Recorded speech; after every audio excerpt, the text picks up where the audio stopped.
ஏய், நான் செய்கிறத நல்லா பார்த்துக்கோ. இந்த சாரியோட ஜரிகை இருக்குல்ல, இது இப்படி எடுத்துட்டு நீ இப்படி நல்லா தேய்க்கணும்.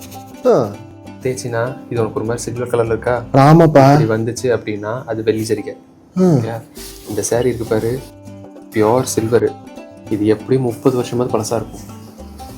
இந்த ஒரு சாரி மட்டும் உங்களுக்கு எப்படி 30,000 ரூபாய் கிட்ட வருமா? 30,000-மா?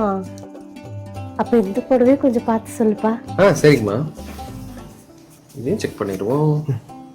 இப்போ இது இப்படி தேய்ச்சி பார்த்தீங்கன்னா உனக்கு ஒரு மாதிரி செம்பு கலந்த மாதிரி கலர் வருதா? ஆமாம். அது ஏன்னா இது செம்பு ப்ளஸ் சில்வர் மிக்ஸு. எவ்வளவு போகும்? இந்த சாரி உங்களுக்கு ஒரு கிலோ ஒரு 7,000 8,000 ரூபாய் அந்த மாதிரி தான் போகும். ஓ சரி. அப்ப பாரதி, அப்ப தங்க ஜரிகைக்கு? தங்க ஜரிகைன்னா உனக்கு தங்க ரேட்டுக்கு போகும். அப்ப வைர ஜரிகைனா? வைரத்துல ஜரிகை இருக்காதுடா. இருக்காது. தம்பிக்கு ரொம்ப ஆசை போல. அவன் அப்படிதாம்மா, விட்டா இன்னைக்கே அம்பானி ஆகணும்னு சொல்லுவான். ஒரே நாள்லையா? ஆமா. எப்ப பாரதி, என்னென்னமோ பண்ற, பெரிய வித்தகாரனா இருப்ப போல.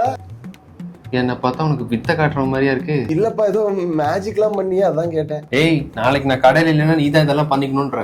பாரதி, கடை விட்டு போறியாப்பா? கடையை விட்டு இங்க வெளியில போனா நீ பண்ணணும்னு சொன்னடா. சரி விட்டா நீ என்ன வெளில அனுப்பிடுவ போல. இல்ல பாரதி, சும்மா